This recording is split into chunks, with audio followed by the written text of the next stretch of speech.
안녕하세요. 사주 이야기 시간입니다. 249번째 시간이고요. 오늘은 여러분과 같이 문 남성들에게 포기가 되어 바람이 나는 사주팔자로 이야기해 보도록 하겠습니다. 자, 남자분 사주팔자를 보면은 너무나 강한 사주팔자가 있습니다. 너무나 강한 사주팔자다. 신강을 넘어서 최강 사주팔자라고 보면 되겠죠. 이러한 분들은 이성하고 인연이 약합니다. 왜 그럴까요? 독선적이고 덕불장군 같은 그런 성향, 그리고 거치고 억세고 공격적인 면이 보편적으로 많다 보니까 이러한 자상함과 부드러움이 없다 보니까 이성들이 꺼려한다는 얘기죠. 그래서 최강 사주들, 이렇게 강한 사주들은 결혼을 하기 힘들지만은 결혼을 하더라도 중매 결혼을 해야 된다는 얘기죠. 연애가 잘 안 되겠죠. 자상함과 부드러움이 좀 있어야 여자를 좀 안아주고 이래서 연애가 될 텐데 연애가 잘 안 되죠. 깨지니까.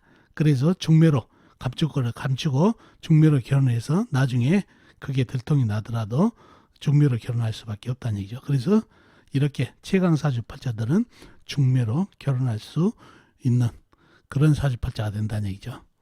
자, 여자 입장에서 결혼을 했다는 얘기죠. 여자가 너무 강한 남자를 만났다는 얘기죠. 남편을. 자, 늘 자신을 억압하고 억누르고 무시하는 남편이라는 얘기죠. 자상함과 부드러움도 없습니다.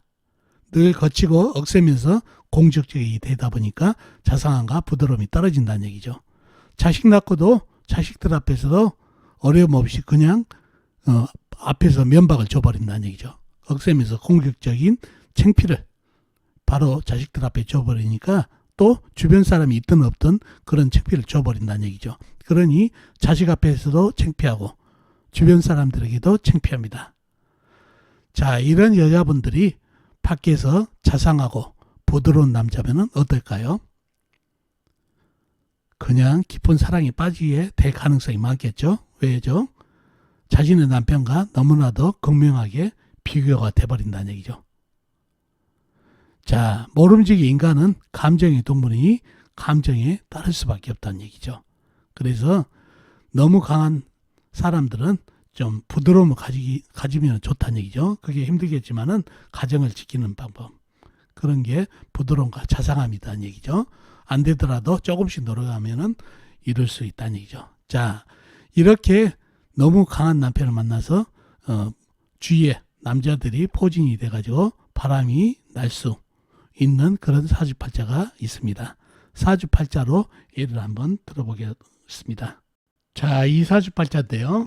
경자년, 정해월, 임자일, 신해시에 태어나신 남자분이십니다. 자, 먼저 이 사주 형국을 한번 파악해 보자고요. 그러려면 오행의 분포부터 알아봐야 되겠죠. 먼저 일간인 내편부터요. 일간의 내편의 오행의 세력이 강하면 사주가 강해지고, 반대로 상대편 일간의 힘을 빼는 오행의 세력이 강하면 사주가 약해진다는 얘기죠. 자, 일간이 임수 큰 물로 태어났네요. 물의 내편은 비겁인 같은 물이나 물을 생해주는 인성인 쇠가 내편이 되겠습니다.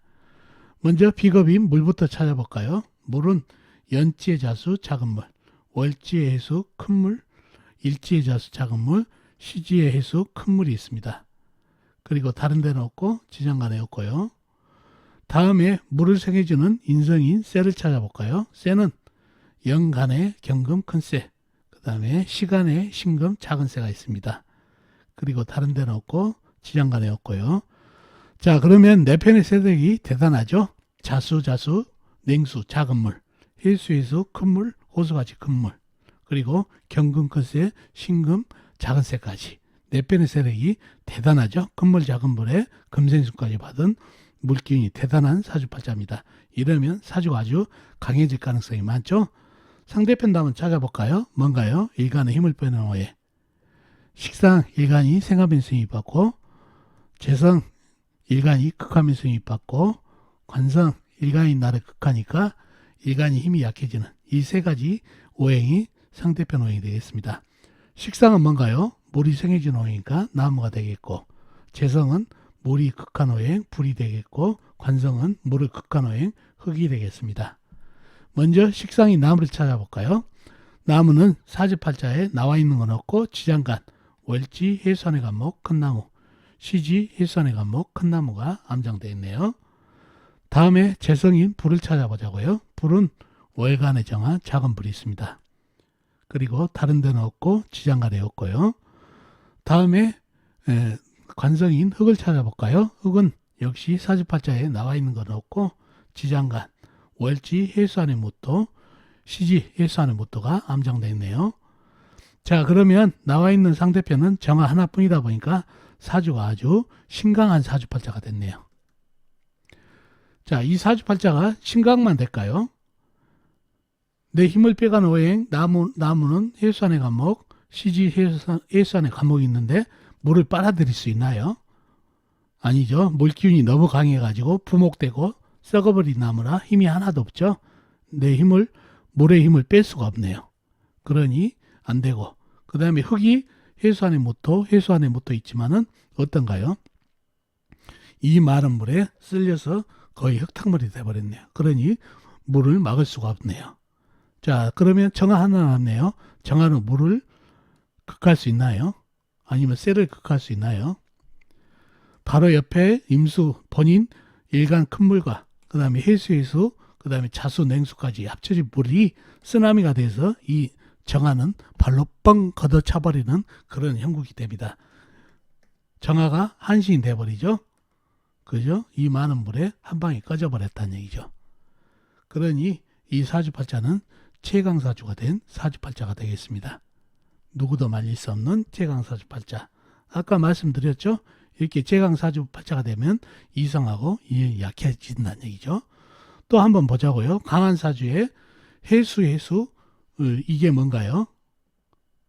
바로 녹이죠. 걸록을 깔았네요. 그러니 강한 사주에 항문빨도 있어서 잘난 체가 상당하겠네요. 남을 무시하죠. 자신이 최고라는 생각을 갖고 있네요. 그리고 자수가 뭔가요? 양인살이죠. 그러니 녹을 깔고 일지하고 연지에 양인살까지 깔으니 대단하다는 얘기죠. 그래서 독불장군이죠. 그런 사주팔자가 돼서 성격이 상당히 강하고 공격적이고 본인이 독선적이다 보니까 남 체면도 생각하지 않고 바로 면박을 줄 수 있는, 아내를 면박을 줄 수 있는 그런 사주팔자가 됐죠. 자, 정화는 거의 꺼졌다 보니까 종격사주가 되겠네요. 한시 되다 보니까 쇠하고 물로 된 이행킥 사주팔자가 되겠네요. 자, 그러지만은 쇠기운이 바란스에서 쇠기운이 약하니까 쇠기운을 받으면 좋겠습니다. 물이 병이 됐죠. 그래서 운에서는 쇠를 받으면 좋겠습니다. 큰 쇠를 받으면 물하고 쇠하고 바란스가 맞아지는 사주팔자가 되겠습니다. 그리고 운에서 큰 나무 있죠. 인목이나 간목을 받으면 어떻게 될까요? 바로 삼삼격으로 변하겠죠. 간목이나 인목을 받아도. 그리고 큰 흙, 모터나 술토를 받아도, 마른 흙을 받아도 토생금이 되기 때문에 토생금 급생수로 이어지는 삼삼격이 될 수가 있어요. 그래서 큰 나무를 받을 때 삼삼격이 되고 큰 흙을 마른 흙을 받을 때도 토생금, 금생수로 이렇게 이어지는 종격 사주가 삼삼격 사주가 될 수 있다는 얘기죠. 그렇게 아무튼 물기운만 운에서 받지 않으면 좋은 희신이라는 얘기죠. 자, 그런 사주팔자가 됐네요. 자, 그런 사주팔자가 됐고, 이 사주팔자가 최강사주팔자다 보니까 결혼하기도 힘들죠. 사주팔자에서도 재성, 남자분 사주에서 재성이 이성 배우자죠. 이렇게 꺼져버리니까 한신이 돼버리다 보니까 여자와 인연이 약한 것도 있고 성격적으로도 그렇죠. 상당히 공격적이고 독불장군이다 보니까 자상함과 부드러움도 없고 또 억압하고 억누르고 그리고 거치고 억생면 그리고 공격적인 성격이 된다는 얘기죠. 이러니 이성들이 상당히 싫어하고 꺼려한다는 얘기죠. 그래서 모르고 이런 성격을 모르고 결혼을 했다 치면은 그 성격이 결혼하고 나서 숨길 수가 없겠죠. 바로 나올 수 있다는 얘기죠. 물론 많은 노력과 임대로 인해서 이렇게 자상함을 갖추신 분도 있지만 본편적으로 이렇게 제강사주에다가 양인살 그 다음에 걸록을 깔고 이런 사주팔자들이 이런 성격이 나오다 보니까 여자에게는 너무 부담이 되는 남자가 된다는 얘기죠. 그리고 이렇게 사주에 나를 제어해주는 관이 없다 보니까 시도 때도 없다는 얘기죠. 주변에 창피함도 브레이크도 없으니까 창피함은 모른다는 얘기죠. 그러니까 자식들이 있든 없든 주변 사람이 있든 없든 자기 아내를 무시하고 억압해버리고 그냥 그 앞에서 창피를 줘버린다는 얘기죠. 그러니 창피해서 살 수가 없다는 얘기죠. 그래서 이 여자가 자상한 남자, 잘해주는 남자를 만나면 깊은 사랑에 빠지게 돼버릴 수 없다는 얘기죠. 돼버릴 수밖에 없다는 얘기죠. 부드러운 남자를 만나면 남편과 극명하게 비교가 되니까요. 모름지기 인간은 감정의 동물이라고 그랬죠. 그리고 이 정화 아내 입장에서 보면은 남편이 임수지만 이 임수뿐만 아니라 자수, 해수, 주변에 남자들이 삥 둘러있네요. 남편뿐만 아니라. 그러니 더더욱 남자들에게 포위가 돼서 바람날 확률이 남자들이 이렇게 많다 보니까 바람날 확률이 더 높다는 얘기죠.